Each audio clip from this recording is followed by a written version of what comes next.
Hey guys, I'm Nathan Cole from Fatal Files, and today I'm diving into few cases involving tourists in places they probably thought were safe. Stories that, honestly, stuck with me more than I expected. From a photographer who stepped beyond a rope barrier to a German software developer who ignored every cave diving rule. These are 5 cases that'll probably make you think twice about your next vacation. It was June 3rd, 2015, at a sandstone overlook in the Cappadocia region of central Turkey. Morning light stretched across the volcanic landscape as the first tourists began arriving at the ridge viewpoint. The viewing area stood roughly 200 feet above the valley floor, where centuries of wind and water had carved the soft volcanic rock into tall stone formations and cave dwellings. Martin Osei, a 34-year-old freelance photographer from Accra, Ghana, had been traveling solo across Turkey for 2 weeks, documenting landscapes for stock photo platforms. Friends back home knew him as methodical and detail-oriented, someone who researched locations thoroughly and planned shots carefully. That morning, he arrived at the overlook around 8:20 a.m., well before the main tourist crowds descended on the site. The official viewing area was marked by a low rope barrier positioned roughly 6 feet back from the ridge edge. The small warning sign near the barrier was primarily in Turkish, with limited English text. Beyond the rope, a narrow footpath worn into the rock showed where previous visitors had stepped past the boundary for better photo angles. What Martin couldn't see from the viewing area were the shallow cracks running parallel to the cliff face, roughly 2 feet from the outer edge. The previous week had brought unusually heavy rainfall to the region, the kind that saturates the soft volcanic rock and weakens the subsurface layers that hold the ridges together. Local guides later noted that no formal inspection of the overlook had been conducted following the rainfall. And here's what gets me about this case. Martin wasn't some reckless tourist taking selfies. This was a professional photographer who made his living capturing landscapes. He understood composition. He understood shot risk assessment. But sometimes even the most careful people can't account for invisible dangers. For 20 minutes, Martin photographed the valley from behind the barrier, capturing wide shots of the stone formations and cave churches carved into the distant cliffs. The morning light was perfect, but the rope limited his angles. At 8:44 a.m., he stepped past the barrier and positioned himself on the narrow ledge beyond the official boundary, seeking a wider perspective for his final shots. 2 German tourists arriving at the overlook later told investigators they watched Martin standing motionless at the edge for less than a minute. He appeared focused on adjusting his camera settings while the morning breeze moved across the ridge. Then, without any audible warning, the ledge beneath his feet gave way. The outer section of the sandstone shelf, approximately 4 feet wide and 10 feet long, separated from the ridge in a single clean break. The fracture line followed the existing erosion cracks that had been invisible from above. Martin fell with the collapsed section, dropping 200 feet to the valley floor below. The German tourists reported hearing no outcry before the impact. Local emergency services reached the valley floor by 10:15 a.m., using a service road that wound through the lower elevations. Martin was found partially beneath the fallen sandstone blocks, his camera still hanging from its strap, shattered from the impact. The medical examiner later documented fatal crush injuries to the chest and head caused by the weight of the collapsed rock section. I'll be honest, what haunts me about this story is that Martin did everything he could do. I mean, he researched the location, he got there early enough, and he even spent time shooting from a safe area. It's what any wise person would do. I guess sometimes the margin between a great shot and a fatal mistake is just a couple inches of stone. And that brings us to our next case. I'm talking about a diver who had every warning sign right in front of him and still made the worst possible choice. Curiously, killed the cat? Maybe. It was March 11th, 2017, at an underwater cave system near the Caribbean coast of Mexico. Morning sun filtered through jungle canopy as dive groups gathered around crystal-clear pools that marked the entrance to one of the region's most extensive underwater cave networks. The natural sinkholes filled with fresh water attracted divers from around the world, to explore the shallow cavern zones accessible to recreational divers. Patrick Lehmann, a 29-year-old software developer from Stuttgart, Germany, had arrived with his travel companion for what was supposed to be a guided cavern tour. Patrick held a basic open-water diving certification with roughly 40 log dives, all in open ocean or lake environments. He had never attempted cave or cavern diving before, but the online reviews made it sound too simple. Now, I've never been cave diving myself, but I've talked to enough people to know that it might seem like the difference between cavern diving and cave diving is just psychological. Just think about it.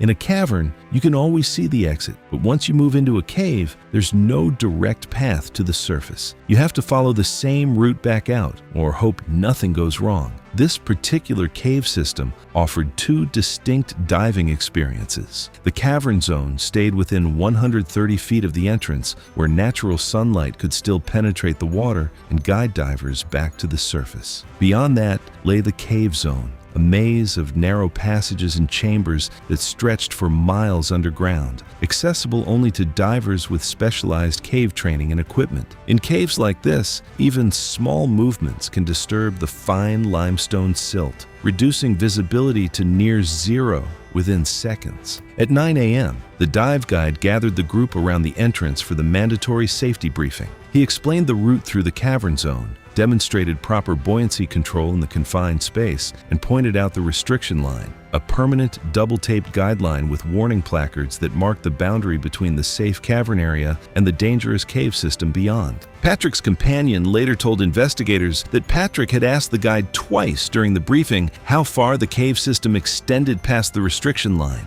The guide answered both times, explaining that the certified section contained thousands of feet of passages, some barely wide enough for a single diver. He reminded the group multiple times that crossing the restriction line without cave certification was strictly prohibited. Here's what bothers me about Patrick's questions. He wasn't asking about safety procedures or emergency protocols. He was asking about distance, about what lay beyond the boundary. That suggests his mind was already wandering past the restrictions before he even got in the water. The group entered the water at 9:34 a.m. The visibility in the cavern zone was exceptional, nearly 100 feet of crystal clear water that made the limestone formations glow in the filtered sunlight. Patrick stayed near the back of the group as they swam through the first section, occasionally stopping to peer down side passages that branched off from the main cavern. At the restriction line, the guide paused the group before beginning the return journey to the surface. The boundary was clearly marked with bright tape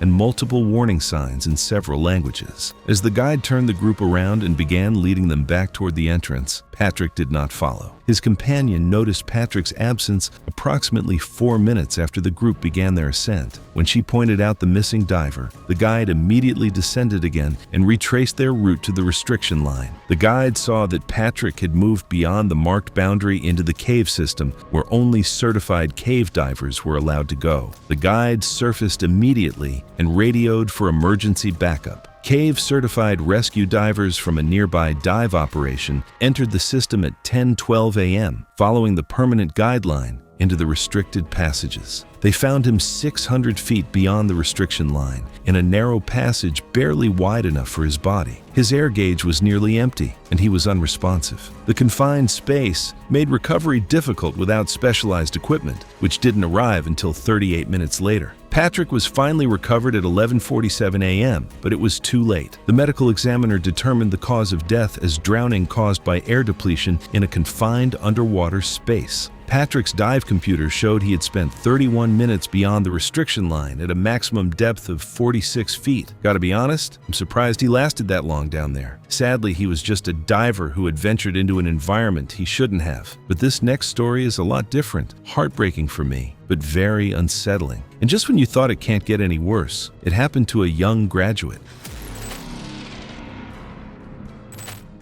It was September 4th, 2015, in the underground chambers of a cave system in New Zealand's North Island.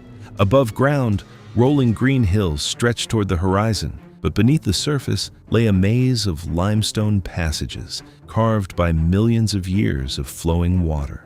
The cave system attracted thousands of visitors each year to witness one of nature's most magical displays: tiny glowworms that turned cave ceilings into living constellations. Priya Anand, a 26-year-old dental school graduate from Bangalore, India, had booked her cave tour 5 days in advance. She was 3 months into a solo sabbatical across New Zealand before starting her dental residency back home. From my research, her friends knew Priya as cautious, but today was a different one. I have to say, reading about Priya's background made this story real hard for me to sit with. She had everything you'd want in a tourist: respectful, prepared, following all the rules. But hey, disaster never picks sides. You see, Priya arrived at the cave operator's reception building at 1:45 p.m. for the tour. The group consisted of 7 tourists and 1 experienced guide who had been leading cave walks for over a decade. The route followed a marked underground path through 3 connected limestone chambers, ending at a viewing room where visitors could see thousands of glowworms covering the ceiling in complete darkness. But here's the disturbing part. None of them knew that the region had received heavy rainfall for the past 6 weeks. The extra water had raised groundwater levels throughout the limestone cave system, causing underground streams to flow faster and placing additional stress on weakened sections of the rock. While the cave route had been inspected the previous month with no problems noted, no re-inspection had been conducted following the heavy rainfall. Yep, that's how careless the inspection was. The tour moved smoothly through the first 2 chambers as the guide explained how the limestone caves had formed and pointed out interesting rock formations. Then they reached the final chamber, the glowworm viewing room, where tourists stood on a narrow limestone shelf about 4 feet wide. The shelf bordered an underground stream channel 10 feet below, where fast-moving water rushed through the darkness toward downstream passages. The shelf had been used safely for 11 years, with a rope guide rail running along the wall to help visitors maintain their balance. At 2:34 p.m., the guide extinguished all artificial lighting so the group could experience the full magic of the glowworms. In total darkness, the ceiling came alive with thousands of tiny blue-green lights that looked like stars in a perfect night sky. That had been the perfect experience, even for me. However, that wasn't the end though. At approximately 2:36 p.m., just 2 minutes into the darkness period, witnesses heard what sounded like a dry crack, followed immediately by a low grinding noise beneath their feet. The guide immediately told everyone to grab the rope rail and switched on his headlamp. In those crucial seconds between the sound and the return of light, Priya had been standing at the far end of the shelf, roughly 23 feet from the guide. When the beam reached that section, she was gone. A section of the limestone shelf, about 2.5 feet wide, had collapsed along a pre-existing fracture line. The break followed a pre-existing crack in the rock that had been completely invisible from the surface, but had been gradually weakened by rising groundwater, which had eroded a void beneath the shelf floor. Priya had fallen 10 feet into the underground stream channel below, where recent rainfall had created a fast-moving current flowing quickly toward a downstream passage too narrow for a person to safely navigate. Honestly, I can't even imagine myself in that position. Now, the guide radioed for help immediately, while 2 tourists at the near end of the shelf reported hearing a single sharp sound from the water below, followed by silence. The current pulled her downstream toward passages that connected to other parts of the cave system hundreds of feet away. Cave rescue specialists arrived at the surface at 3:52 p.m.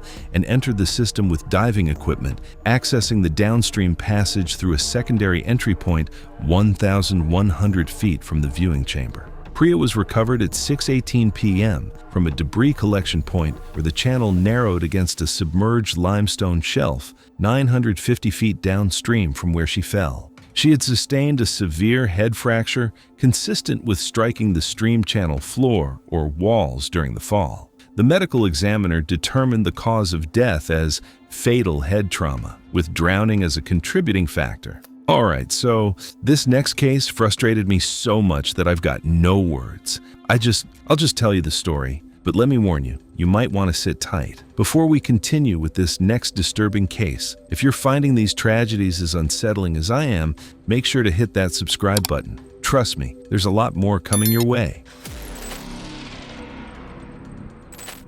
It was August 22, 2016, at a geothermal hot spring site in western Iceland. early morning mist rose from one of Europe's most powerful geothermal sites, where nearly 50 gallons of boiling water erupted from the ground every second. Steam clouds drifted across the landscape as the main thermal pool bubbled at temperatures hot enough to cook an egg in seconds. Saurin Madsen, a 27-year-old geology student from Copenhagen, had arrived well before the facility opened to regular visitors at 9 a.m.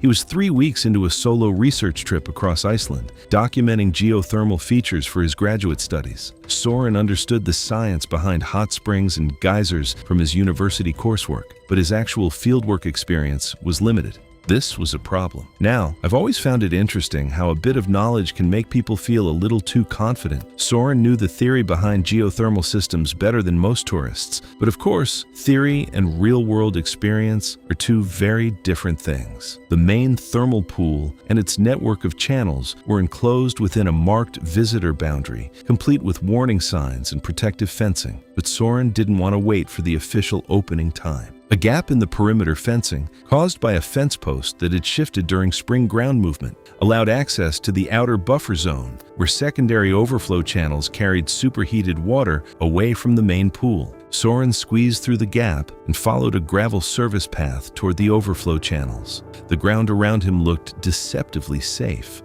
A thin mineral crust had formed over sections of the area, creating what appeared to be solid, dry ground, similar to packed gravel. What he couldn't see was that this pale gray crust was only a few inches thick, covering shallow channels of superheated water flowing directly beneath. Ground temperature monitoring equipment later showed surface readings averaging 200 degrees Fahrenheit that morning, hot enough to cause severe burns within seconds of contact. But the mineral crust made the danger invisible, creating a false sense of security for anyone walking in the area. For about 15 minutes, Saurin photographed the overflow channels from the relative safety of the gravel path. The steam and mineral formations made for impressive shots, and he gradually moved closer to get better angles. At some point, he stepped off the gravel path and onto the mineral-crusted ground to position his camera closer to the nearest channel edge. No witnesses were present to see what happened next. Investigators had to reconstruct the sequence from physical evidence alone. Boot impressions in the soft mineral crust showed 3 distinct steps away from the gravel path toward the channel edge. The fourth impression was significantly deeper and asymmetrical, indicating a sudden shift in body weight as the ground gave way beneath him. The crust in that section was less than an inch thick over a shallow channel of superheated water flowing directly underneath. When it collapsed, the opening measured roughly 16 inches across, large enough for a person's leg to break through into the scalding water below. Drag marks and disturbed mineral deposits around the breach point showed that Saurin had tried desperately to pull himself back toward the service path. Facility staff found him at 8:55 a.m. during their routine pre-opening safety checks. His lower body had broken through the crust into the channel beneath, where water temperatures reached 206 degrees Fahrenheit. The thermal injuries to his lower torso and legs were extensive and immediately fatal. He was unresponsive when discovered. Emergency services arrived at 9:34 a.m., but there was nothing they could do.